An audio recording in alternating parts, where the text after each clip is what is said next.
Hi, I'm Marie. Welcome to Marie's Kitchen. I'm so glad you're back. Today we're making apple pie, and there are two main problems that I see with apple pie. The first is undercooked apples. You go to cut into your apple pie and it's hard, or you go to bite into it and it's crunchy. That is not what you're going for. So in order to cook the apples more, you put it back in the oven and end up burning your crust. So that's problem number one, either undercooked apples or cooked apples and a burnt crust. The second problem is shrinkage. Apples shrink when they cook. They release juice, they release steam, and they shrink way down. So even if you go and build up your apple pie really tall and have a big crust and egg wash and sugar and it's beautiful, you put it in the oven, it comes out and it's sunken down. Or sometimes the apples sink down and the crust stays up. So then when you go to cut it, there's a huge gap. I'm going to show you how to solve both problems with one easy fix. Let's get started. And I should add, this is not a perfect pie. If you're looking for a perfect pie, you came to the wrong place. And I'll tell you why. It's not a perfect pie because that is not my standard. And I don't think it should be yours. The standard for a pie is delicious, lovely, warm, comforting, memorable. This is not a perfect pie. We just need to take that out of our vocabulary. I see it way too much in recipes lately, and I'm making a statement here, and we're not going for that on this show.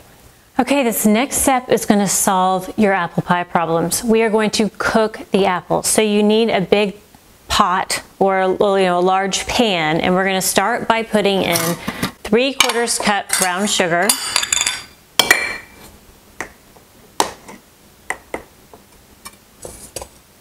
And to that, we're going to add 1/4 cup all-purpose flour.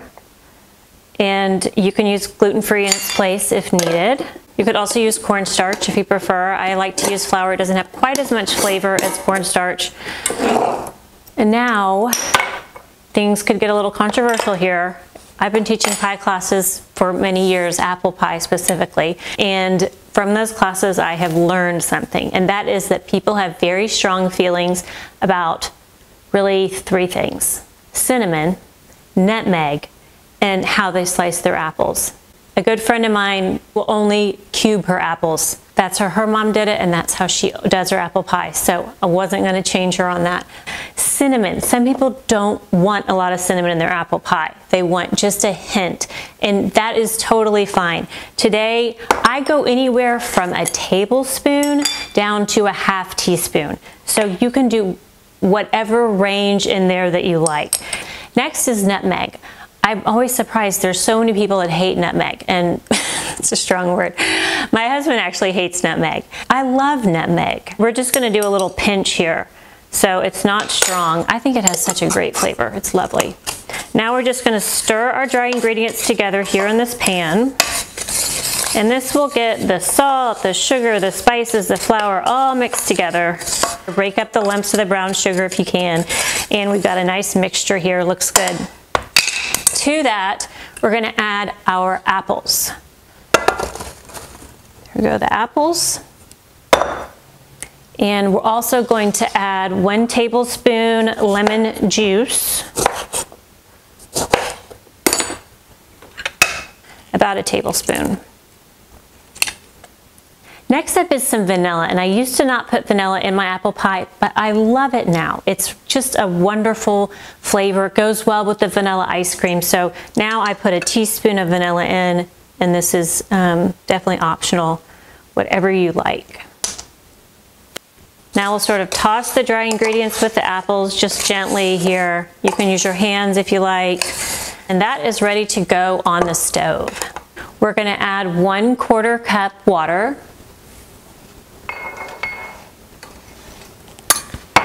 And next is 1/4 cup unsalted butter. 1/4 cup is 4 tablespoons, and I will put on the screen the conversions when I edit this video because I don't remember what they are right now. But we're going to add about 4 tablespoons butter. I'm going to cut that into some cubes. It's a 1/4 cup. Toss that in, and that's going to give this pie a lot of richness. So we're just going to stir this, fairly frequently. You want all the apples to get evenly cooked and you don't want anything to burn. So keep the temperature fairly low or medium low, and let this cook for about 15 to 20 minutes. You want your apples to be tender, not as soft as you want them in the end, obviously, but nice and tender. Another benefit of cooking apples like this is the apples are gently preheated, and what happens is their pectin, it's a naturally occurring thickener in fruit, changes to a heat-stable form, which then prevents the apples from getting mushy when they're cooked. So lots of benefits of this pre-cook method. Now this can be done ahead. So you can do your apples for Thanksgiving today and then put them in a glass Pyrex or Tupperware, put them in the freezer, and then when you need them, just take them out, thaw them, and you're ready. You have apple pie filling ready to go. So huge fan of make ahead stuff, and this is definitely one that you can do ahead. And in fact, you have to do it ahead because you have to let the apples completely cool before you put it in your crust. If you put warm, even slightly warm apples into your crust, it is going to melt that crust. And the result is a very soggy bottom crust. So you do not want to put warm or even slightly warm apples into your unbaked pie crust. Okay, now it's time to roll out the crust, my favorite part. So I've got a crust here and I set it out on the countertop about 10 minutes to bring it a little bit warmer. You don't want it ice cold. If you have an ice cold crust, it's going to be too hard to roll out. So you want it to have a little pliability. I'm just going to put some flour down here, and then what I usually do is just use my hands to kind of start the process of rolling. I just kind of flatten it out into a flatter disc. And this also warms up the edges just a little bit. I find the edges crack the most, so if you can warm it up just a tiny bit with your hands, it seems to crack less. But don't worry about cracks. Cracks happen all the time in pie crust, and what do they say? That's how the light gets in. So nothing to fear, nothing to fear. And again, we're not going for perfection here. We're going for just a beautiful homemade crust. Okay, so when we're rolling, if you've watched my pie videos before, after each roll or a couple of rolls, you're going to turn the pie crust a quarter turn, and that is really for two reasons. The first reason is that will help you keep your pie crust in a round shape. The other reason to turn it after every few rolls is to make sure that it doesn't stick. So roll.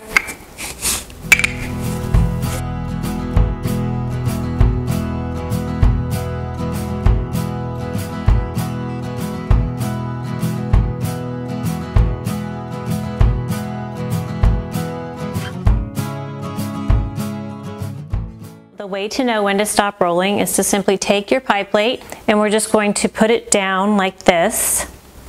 And you want to have about 1 or 2 inches on the edge because you want the pie crust to fit all the way down across the bottom, all the way up, and have a nice thick edge. So it looks like we might need 1 more inch of rolling. And that really is the easiest way to measure without having to, get out some measuring tape or something.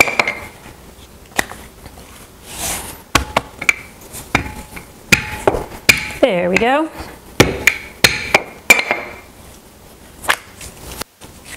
Okay, let's try again. That looks better. We've got about 2 inches around the whole thing, so we know it'll fit in our pie plate. And then the way I like to move it is just fold the crust in half and then pick it up and unfold it. Now you want to just sort of set the pie crust to the pie plate. You don't want to stretch it at this point. If you do try to stretch it in, it's gonna pull back together. The gluten in the pie crust will pull it back together and you'll have a shrunken pie crust. So set it in gently like that. Because with an apple pie, we are adding a top crust, and I'm going to show you a few different variations of that. You can add a lattice top, you can add a whole pie crust, you can add decorations. I'm going to show you all 3 different ways to do it if we have time.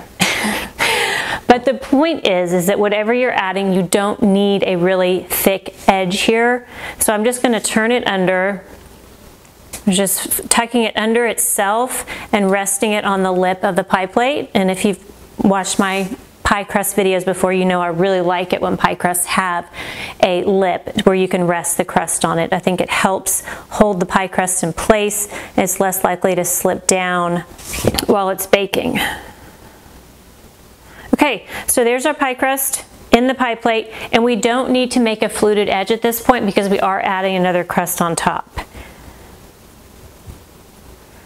So now I'm going to put this in the refrigerator and let this chill for about 20 minutes while we roll out the other crust. Time to roll out crust number 2, and because we are going to do a lattice top on this apple pie, you don't need to roll it in a perfectly round shape. You can roll it a little bit on the longer kind of rectangular side.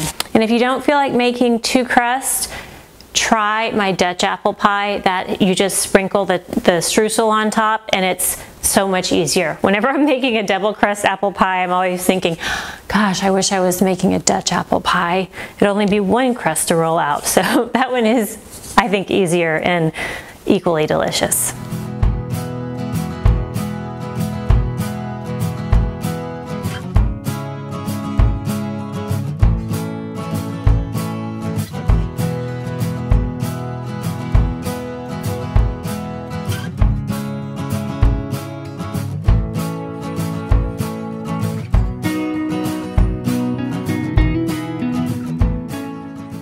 Now to cut the lattice, you have some options. I have this, which is like a plastic pizza cutter. I'm not sure where I got it, but this you can use to cut it. You can also use a regular pizza cutter. You can use a knife, or you can use one of these, and I've had this forever. It looks like the brand is Wilton. I can put I'll find it and put a link in the description box, but this is really kind of cool for cutting lattice. So what you do is you just run it this way. You do have to hold these 2 back here, hold the strips, but then you can just go like that, and you do have even lattice. So it is kind of cool. Now, let's move this over so I can cut my next. And I'm gonna hold these down, otherwise it'll get all stuck. And then you just roll it that way.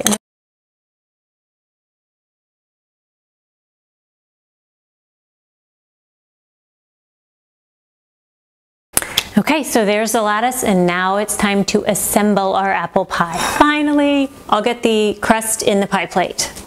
Also, this is another thing you can do ahead. You can roll out your pie crust, fit it into your pie plate, wrap it in saran wrap, and put it in the freezer. So another thing you can do ahead. I love all the make ahead options. It just makes everything sort of less stressful, especially on holidays. So feel free to make your crust, roll it out, put it in your pie plate, double wrap in saran wrap, and put it in the freezer. And then don't thaw it, just bring it out and assemble it and put it in the oven. But first we'll add our apple filling. I have 2 batches here because I was making multiple apple pies. You know how it is. Okay, so we'll add that in. And what you want to do is kind of press your apples down. This will prevent big gaps, and it will also help avoid kind of that shrinking or dropping of the apples. So press your apples down. Just here with a spatula is fine. Then we'll add our next layer.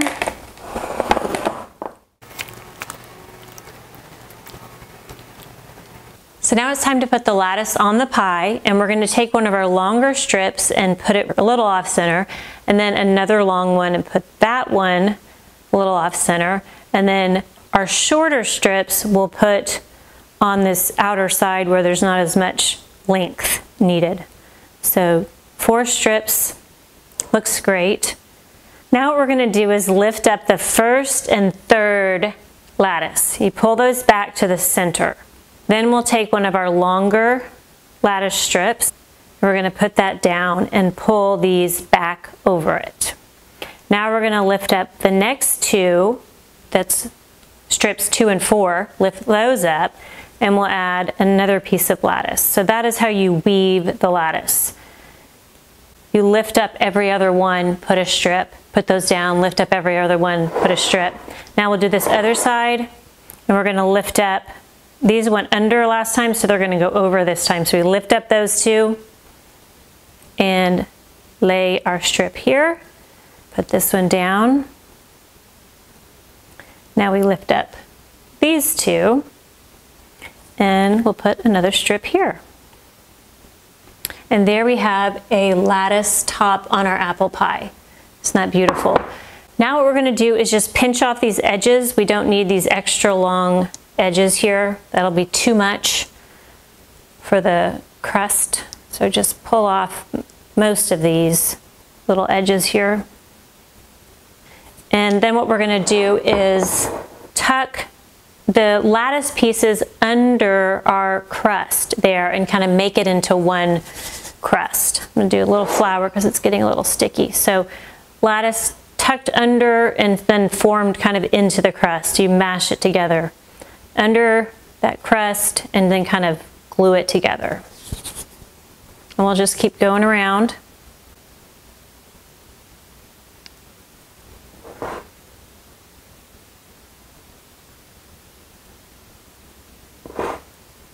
Okay, now real quick, we're gonna make a fluted edge. And to do that, we're just going to use, I use my finger and then 2 other fingers and kind of press it into a little notch like that. And you just go around and do it.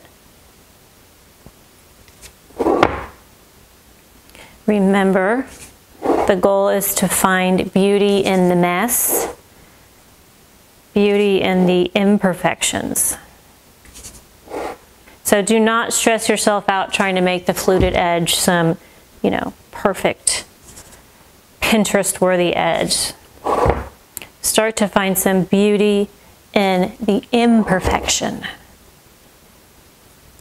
Because aren't we all, right? Now I just go around and sort of even that out a little bit. And there we have our lattice apple pie with a homemade crust with a fluted edge. Now this is going to go in the freezer. I need to chill it all. You can leave it in the freezer for about 20 minutes or so while your oven preheats. It's really best to have your crust really cold when you bake it because you want your crust to sort of stay in shape.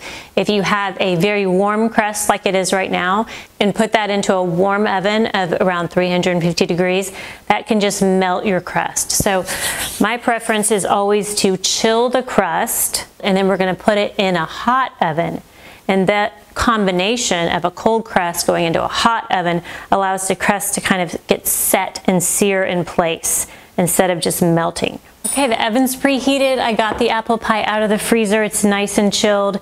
Now you can do an egg wash, and if you like, you can do a few decorations. I'm gonna show you how to do that real quick. I did roll out another crust here. This is a store-bought crust from Trader Joe's. It's a great backup if you don't have time to make an extra crust. Or you can use your scraps left over from the lattice too. So you can use your scraps or roll out another dough depending on how much you want. Then what we're gonna do is take, these are so cool, they're called Cutter-Stampers, pie crust Cutter-Stampers. You can find them on Amazon, at Michael's, at Williams-Sonoma, and they have all different, seasonal ones. These are mostly fall leaves, and what they do is you take the leaf and cut out the shape, and then you press the stamp down, and that gives you a leaf with these beautiful little veins, and it's so pretty and so easy to do. And we just can decorate our pie crust however you like with your leaves. You can go all the way around, you can do a little bunch here on the side. Usually what I like to do, a little bunch on the side, sort of a little accent there. And we'll do a few different shapes. And this is so much fun for kids too. This is really fun to help you decorate the pie. So we'll just kind of put our leaves in there, however you like. Okay, here's my tip for egg wash. I don't always do an egg wash, but if you want to do one, let me show you how. And also you can glue these down either with water or with egg wash. Either one will work. So another option, if you don't want to use egg, you can use a little heavy cream. That's really easy and quick. But let me just show you the egg wash, how I do it. So we're gonna crack the egg, put it in a little container here. And don't do that, whatever I just did. Didn't crack it well. Give my hands a rinse. Now what we're gonna do is give that a little stir. And I'm gonna add a few teaspoons of water or cream.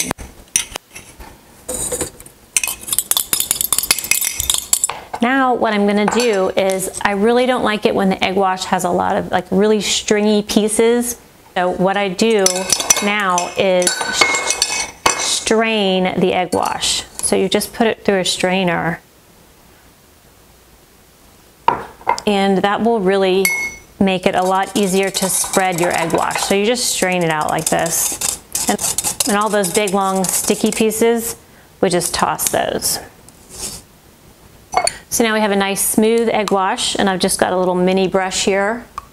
I love this little brush. And we'll just paint on our egg wash. You don't want any big like pools of it. You just want to gently, lightly paint it on.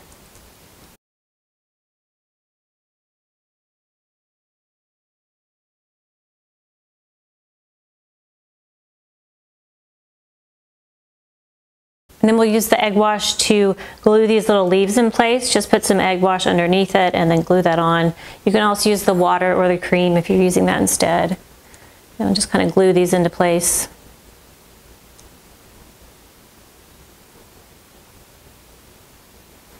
And then go ahead and brush the leaves too, so they'll get a nice kind of golden, shiny brown color.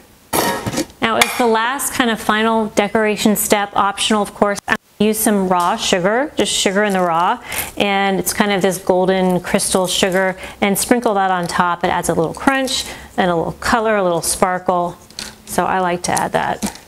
Okay, now I've got my oven preheated to 415 degrees, and if you've watched my other shows, you know I always bake pies on a parchment lined baking sheet, or at least a baking sheet, because they can bubble over, or the crust can melt a little bit, some butter can melt down, and you don't want that in the bottom of your oven. The other benefit of this is that you aren't going to have to pick up your crust here in the sides and damage the crust. You can hold the crust, you can hold the pie, you can hold the pan instead of holding the crust here and damaging the crust. So this goes in the oven at 415 degrees for about 20 minutes. We've got a hot temperature, and that is going to kind of sear the crust and get it nice and golden in place, sear the bottom a little bit, and then we'll reduce the heat and bake for about 50 to 60 minutes more. Okay, so now, our pie's ready. Let me grab that out of the oven so we can take a look at it. Just want to show you real quick how it's going. So you can see it's lovely. We're getting some nice brown crust. Everything's staying in shape. It didn't sink down, so we're on the right track. I'm going to pop this back in the oven at 350 and continue baking. And you can see down below some of the butter or the juice did slip over, so I'm really glad I have it on a baking sheet. If it starts to get too brown in places, you can kind of selectively protect those areas. You can just use your foil and just put a piece of foil on top like that, and that protects it from getting over brown. So if you see any spots, sometimes the oven has hot spots, sometimes it's just the decorations get kind of brown. Whatever you need to do to kind of protect that from getting over brown, use a piece of foil. All right, now this goes back in the oven. Okay, and real quick, I'm going to show you with using a smaller 5-inch apple pie how to make sort of a traditional top. Roll out your crust like this, fold it over like we did before, and then just set the fold in the center and unfold it. And there you have your double crust. And what we do here is you don't want quite this much around the sides, so we can pinch off a bit here. Now we'll just tuck this second crust under like that.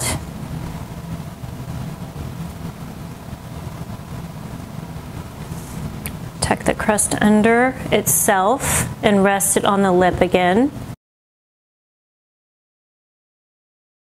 So again, just tucking the top crust under the bottom crust and pushing it together and resting it on the lip is what we're doing there. So there we have that all in place. And now we can go around and do the fluted edge in the same way. I'm going to use my 2 fingers and another finger. Sometimes I use my thumb, but I don't want to get my knuckle right in the crust. So I'm going to use my finger here and go around and make that little fluted edge.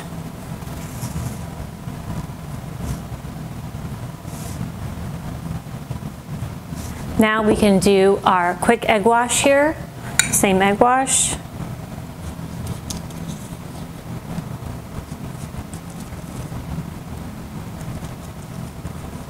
Now the next step, and you can imagine doing this on just a bigger 9-inch or 10-inch pie. Same process, just showing you on a smaller version. So the next thing you want to do is cut some vent holes, and I just use a sharp paring knife and kind of cut down like this.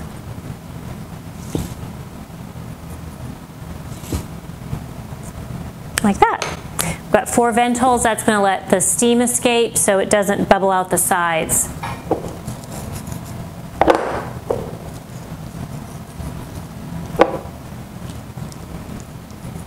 That can go in the freezer, or it can go right into a 415-degree oven and bake. Okay, last one, and I hope you're still watching. If you have, will you comment something like painted leaves or love the painted leaves? I would love to hear if y'all are still watching at this point. And I hope you are, because this really is the most fun. And so we've saved the best for last, not really on purpose, but that's just what happens. So what I have here is I've cut out, I used my cookie cutter stampers to cut out these leaves with the little veins, and I'll put a link in the description to where you can get the little leaf cutters. And then what you're gonna do, so much fun. You know how they put icing on cookies and they use a little food coloring in the icing? Well, I thought several years ago, why don't we just use a little tiny bit of food coloring and paint our leaves on the pie? And won't that be beautiful? So I have a clean kind of kitchen or pie paintbrush, and I'm just going to paint the leaves. You can mix it up, yellow, orange, whatever you like. If you want the colors a little lighter, a little thinner, you can just add a little touch of water there. And you can get all natural food coloring if you're not wanting to use the artificial dyes. Look for that. I can put a link in the description. I believe it's Watkins brand is the all natural. So look for those. And then I like to paint them like yellow and red and then put some orange on it. I'm really obsessed with leaves in the fall. We don't really get changing leaves. We sort of do, but nothing like you would get like in New England. So if you're still watching, leave me a comment. Tell me that you saw the painted leaves and tell me if you like them or if you might try it. I love to hear from y'all. Okay, the leaves are painted and my hands are thoroughly orange. And of course, this is another great one to do with kids if you want a little fall activity or something on Thanksgiving holiday to keep them busy. It's really fun. Just roll out the pie crust, cut the shapes, and get out your paints. Now I am going to put a little bit of egg wash here around the side, so we make sure our eggs stick to the side there. And make sure our leaves stick to the side. Okay, and then you can just place your leaves. I like to place kind of different colors on top of each other, so then you can see the different colors and the different shapes. So we'll take more of a red one here, and I might move them around once I get going. I never know what's going to end up. This over here, just like leaves that were falling. They fell on this pie. Okay, there is my fallen leaves pie. I love it. Now same thing, you can pop that in the freezer or freeze it for 20 minutes and then put it in the oven. Thanks so much for joining us on Marie's Kitchen. If you stuck around this long, you are a real trooper, and I hope you enjoyed everything we did today. Homemade crust, apple filling, lattice top, traditional top, painted leaf top. So many fun things to do. I can't wait to hear if you're going to try them. Let me know in the comments. I would love to hear from you. Also, if you like this video, be sure to give us a thumbs up. That means so much to me and also to YouTube. So hit that like button. I really appreciate it. And if you haven't yet, subscribe. I've got lots more videos coming up, and I don't want you to miss any of them. For this recipe and more, head over to my website, mariesaba.com. There you can go and print out this recipe for apple pie, homemade crust, and all my other recipes. You can put them in a notebook if you like and make your very own Marie's Kitchen cookbook for free. My goal is to give you some really easy recipes that turn out great every time, so you can build some confidence in the kitchen and feel really inspired to share good food with people that you love. For my kitcheneers, thank you. The first question I always get with apple pies is, what apple should I use? It's a great question. And my top recommendation is Granny Smith. They have great texture. They're nice and tart. They're not too sweet. They hold up well in the pie. So that's always my first recommendation. Some people don't like Granny Smith, and that's okay. You can use, this is Pink Lady. You could use a Honeycrisp, Brayburn. These are Golden Delicious. You can mix and match. You can use different apples, which will give you both different flavor and different texture. So you're adding some depth to your pie. So today we are going to use a mixture of all these apples. We have Pink Lady, Golden Delicious, and Granny Smith. If you have any other questions about apples, feel free to leave a comment. I'd love to help you out. The one you want to avoid is something like Red Delicious, which gets really mealy when cooked. So you want something with good texture and good flavor, and that's what we're using here today. Now, time to peel the apples. I've peeled some here, as you can see, and I've read recently in a book I was reading, an old pie book, and the chef said, be sure not to peel your apples too early because they will turn brown. And they are.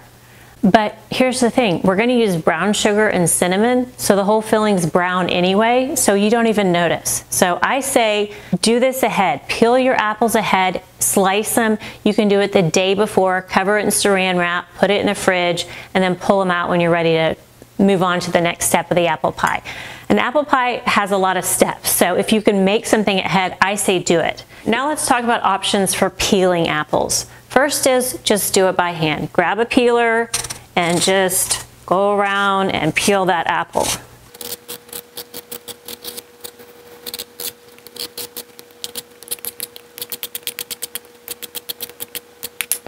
Now to cut it, you can also do that by hand, and you'll want them about 1/4 inch thick. And that's pretty thin, okay? Because you do want these to cook in the oven.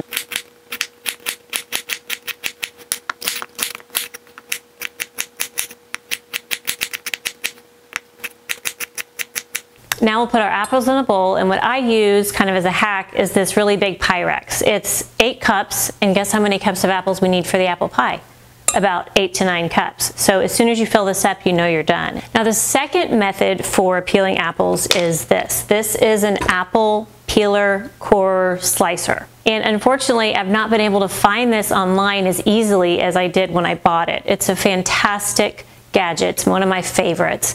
My recommendation is if you are going to buy one of these apple gadgets, don't buy something really cheap. I bought something really cheap one time and it completely fell apart and did not work. So try to get something that's a little bit higher quality. Maybe check out Williams-Sonoma or look for something with a lot of good reviews online.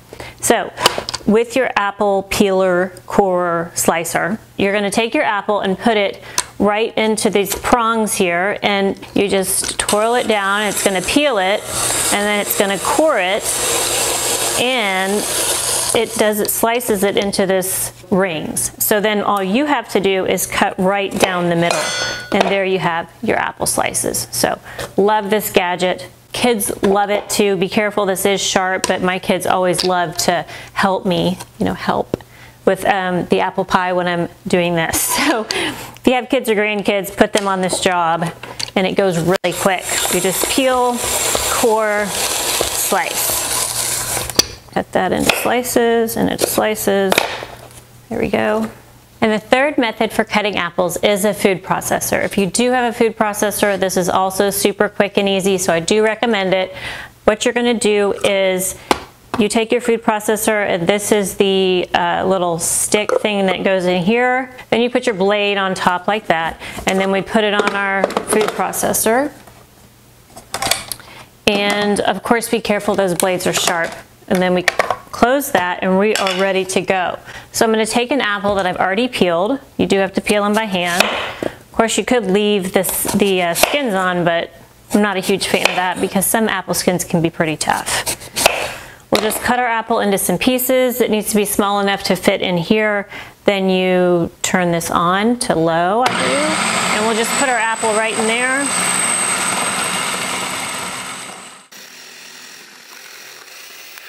So that's super simple too, right? Those look nice, very nice. And these are pretty thin, so don't do what I did. Don't use 3 different methods. Use the same method so you have about the same thickness. These are a little thinner than the other ones, but we're going to go ahead and add them in. I'm not worried about it.